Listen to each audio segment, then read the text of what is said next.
بسم اللہ الرحمن الرحیم۔ کبیرہ گناہوں میں سے ایک اور بڑا گناہ جس پر آج عمل بہت سے لوگ نہیں کرتے وہ ہے وراثت کو شریعت کے مطابق تقسیم نہ کرنا اور وراثت میں شرعی احکام کا خیال نہ کرنا۔ قرآن مجید نے اس کی بہت زیادہ تاکید کی ہے کہ میت کے دنیا سے جاتے ہی لواحقین اس کی وراثت کو ٹھیک ٹھیک تقسیم کریں، اور اللہ تعالیٰ نے قرآن مجید میں ایک ایک وارث کا حصہ خود تفصیل سے بیان بھی فرمایا۔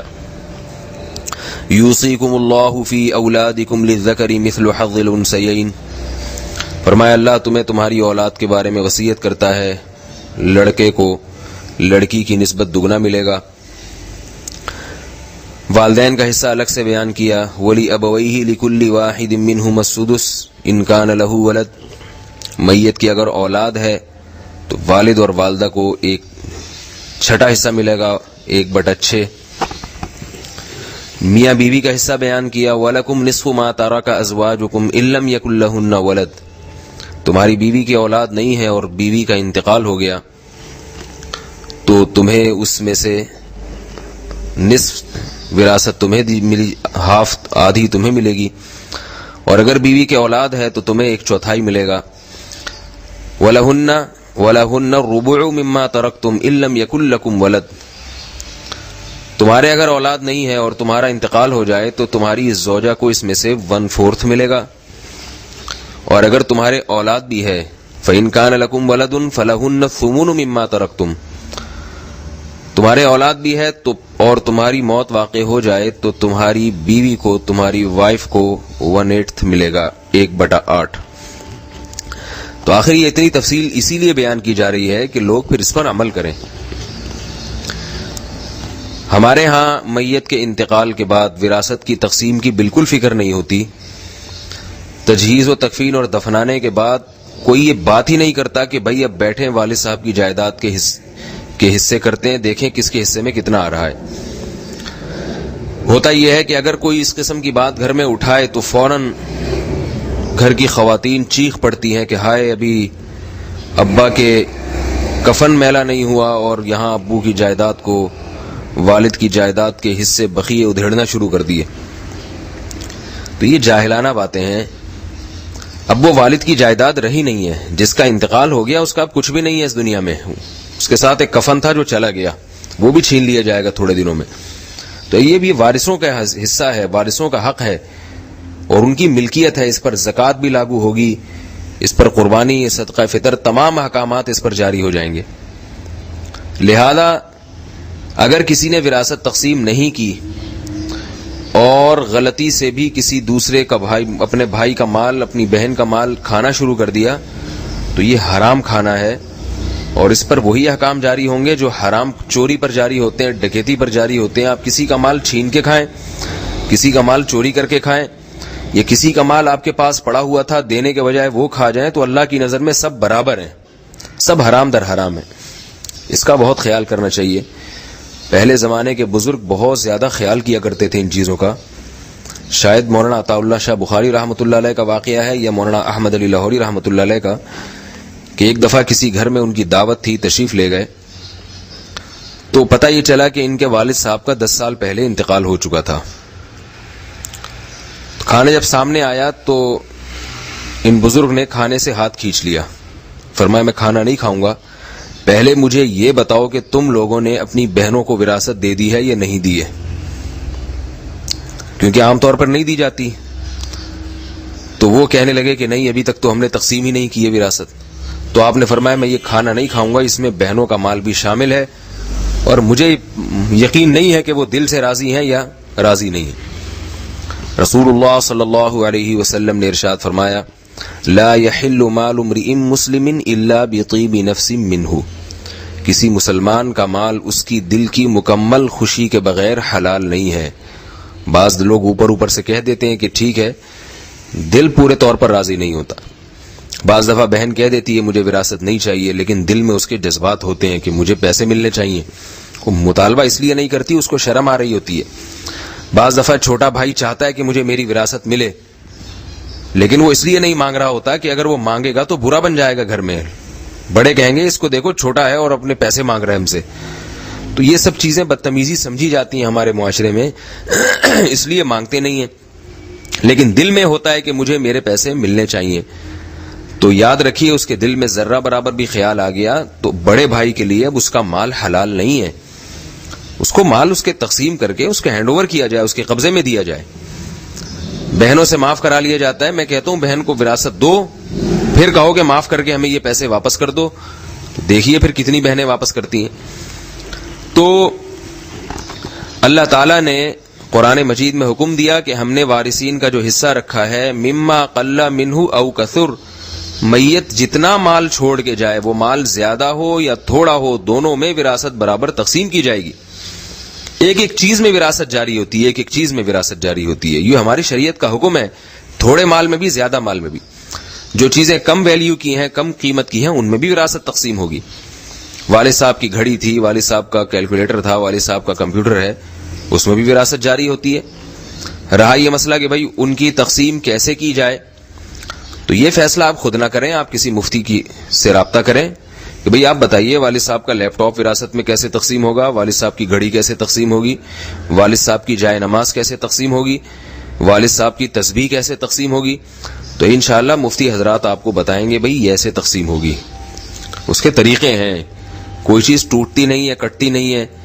بعض لوگ یہ کہتے ہیں کہ ہمارا مشترک گھر ہے, اگر ہم یہ بیچ کے اس میں وراثت تقسیم کر دیں تو ہم کہاں جائیں گے, سڑک پہ آ جائیں گے ہم. تو یاد رکھیے اس کا بھی حل موجود ہے. آپ علماء سے رابطہ کیجئے, علماء بتائیں گے کہ بھئی کس طرح سے گھر کو بکنے سے بھی بچایا جا سکتا ہے اور بہنوں کا حق بھی نہ مرے. اس کی ایک مثال کے طور پر ایک آسان صورت بتاتا ہوں کہ کسی بہن کا گھر میں حصہ ہے, مثلا 25% بہن کا حصہ بن رہا ہے, 25% بہن کا حصہ بن رہا ہے.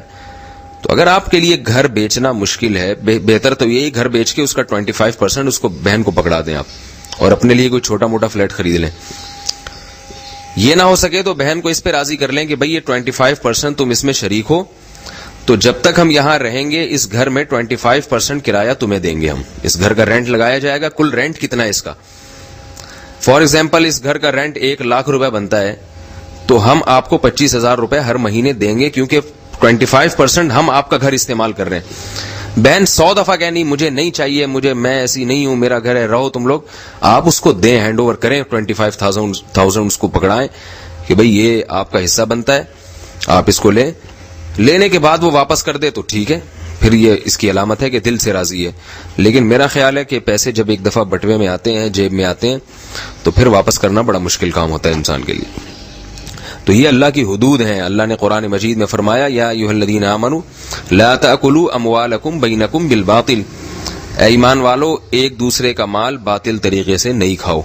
اور یاد رکھیے کسی غیر کا مال باطل طریقے سے کھانا یہ بھی حرام, اپنے خونی رشتوں کا مال باطل طریقے سے کھانا یہ اس سے بڑا حرام ہے, اس سے بڑی حرمت ہے اس کی, اس میں بڑا گناہ ہے. جیسے رشتہ داروں سے احسان کرنے کا ثواب زیادہ, رشتہ داروں پر ظلم کرنے کا ثواب بھی زیادہ ہے. اور یہ بھی یاد رکھیے کہ اگر آپ کے وارثین میں نابالغ بچے موجود ہیں, نابالغ بچے, تو ان کا حق تو بہت ہی زیادہ ہے. وہ تو یتیم ہے, اور یتیم کا مال وراثت کا جو شخص کھائے گا, عام طور پہ بڑے بھائی بہن جو ہے نا وہ چھوٹے بھائی کے مال کھا جاتے ہیں, کھاتے رہتے ہیں بڑے آرام سے. اس کے بارے میں قرآن مجید نے صاف لفظوں میں فرمایا ان الذین یأکلون اموال الیتامی ظلما انما یأکلون فی بطونہم نارا وسیصلون سعیرا. فرمایا جو لوگ یتیم کا مال کھا رہے ہیں, وراثت نہیں دیتے ان کو, یا ان کی وراثت کو محفوظ نہیں رکھتے, تو وہ ایسے ہے جیسے جہنم کے انگارے کھا رہے ہیں, آگ کے انگارے, اور قریب بھڑکتی ہوئی آگ میں یہ لوگ داخل ہوں گے. تو چند ٹکوں کی خاطر جہنم کی آگ خرید لینا یہ بہت ہی گھاٹے کا سودا ہے. تو بھائی اس پر خوب خیال کیا کریں. جن لوگوں نے وراثت تقسیم نہیں کی ہے اس رمضان میں وہ سچے دل سے توبہ کریں اور گھر جا کے وراثت کا حساب و کتاب لگائیں, دیکھیں کس کا کتنا حصہ بنتا ہے. اس کے بعد مفتیان کرام سے رابطہ کریں کہ بھئی ہمیں تقسیم میں یہ مشکلات پیش آ رہی ہیں, ان مشکلات کا آپ شرعی حل بتائیں تاکہ ہماری وراثت بھی تقسیم ہو جائے, جس کا جو حصہ ہے وہ اس کو مل بھی جائے, اور کوئی کسی کا مال دبا کے نہ بیٹھا رہے، اور ساتھ ساتھ یہ بھی ہو کہ کوئی ایسی آسان صورت ہو کہ یہ چیزیں بکنے بھی نہ پائیں، ہم روڈ پہ نہ آ جائیں گھر بکا کے پتہ چلا کہیں کچھ رہنے کو جگہ نہیں ہے. تو ایسی تمام صورتیں ہوتی ہیں، اس کے لیے علماء سے رابطہ کیا جائے.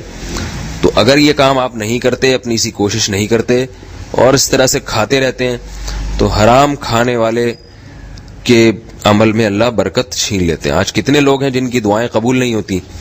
حدیث میں آتا ہے اس لیے قبول نہیں ہوتی کہ ایک شخص پراگندہ بال ہے، خوب گڑ گڑاتا ہے اللہ کے سامنے، مگر اس کا لباس بھی حرام اور اس کا کھانے والے لقمے بھی حرام. تو کیسے دعا قبول ہوگی؟ اللہ کہیں گے کہ تو جس ہاتھوں سے مانگ رہا ہے، ان ہاتھوں میں جو توانائی آئی ہے، توانائی وہ حرام آمدن سے آئی ہے. تو جس زبان سے مانگ رہا ہے، اس زبان میں بولنے کی طاقت جو پیدا ہوئی ہے وہ حرام کھانے سے ہوئی ہے، حرام خوراک سے ہوئی ہے. تیری ہر چیز حرام ہے، تو میں کس بنیاد پر تیری دعاؤں کو میں قبول کروں؟ اللہ تعالی ہمیں موت سے پہلے پہلے اس جرم سے توبہ کرنے کی توفیق عطا فرمائے. اور اگر توبہ کریں گے اور ہر ایک کا مال حق کے ساتھ اس کے پاس پہنچا دیں گے، جیسے کہ اللہ نے حکم دیا، ان اللہ یأمرکم ان تؤدوا الامانات الی اہلھا، کہ اللہ تمہیں حکم دیتا ہے کہ امانتوں کو اس کے اہل کی طرف لوٹاؤ، جو جس کی امانت ہے اس کے سپرد کرو. تو یاد رکھیے اس پر پھر ثواب بھی بہت ملے گا. اللہ راضی ہو جائیں گے کہ دیکھو اس دور میں اس شخص نے صرف اللہ کے خوف سے مال دوسرے کے حوالے کر دیا، حالانکہ یہ چاہتا تو ہتھیا سکتا تھا اس مال کو. تو اللہ تعالیٰ جہاں گناہ کرنے سے ناراض بہت زیادہ ہوتے ہیں، وہاں جتنا خوش کسی گناہ سے توبہ پر ہوتے ہیں، اتنا خوش کسی کام پہ نہیں ہوتے. کوئی شخص کسی جرم سے توبہ کرتا ہے، حدیث میں آتا ہے اللہ اتنا خوش ہوتے ہیں، اتنا خوش ہوتے ہیں کہ جیسے کسی شخص کی سواری گم گئی ریگستان میں اور سارا کھانا اس سواری پر تھا، اس کا زاد راہ اس سواری پر تھا، اور اب یہ موت کے انتظار میں درخت کے نیچے آ کے لیٹ گیا کہ بھئی اس ریگستان میں میں اس درخت کے نیچے اب میں بھوک اور پیاس سے تڑپ تڑپ کے مروں گا. تو اچانک دیکھتا ہے کہ اس کی سواری اس کے سامنے کھڑی ہے اور اس پہ زاد راہ بھی ہے. تو آپ سوچئے اس شخص کی خوشی کا کیا عالم ہوگا. تو حدیث میں آتا ہے یہ شخص خوشی سے پاگل ہو جاتا ہے اور یوں کہتے ہیں اللہم انت عبدی و انا ربک، اے اللہ تو میرا بندہ ہے، میں تیرا خدا ہوں. خوشی سے بیچارہ پاگل ہو جاتا ہے. تو فرمایا کہ یعنی کہنا تو یوں چاہیے تھا کہ اللہ تو میرا خدا، میں تیرا بندہ، لیکن تو میرا رب، میں تیرا بندہ.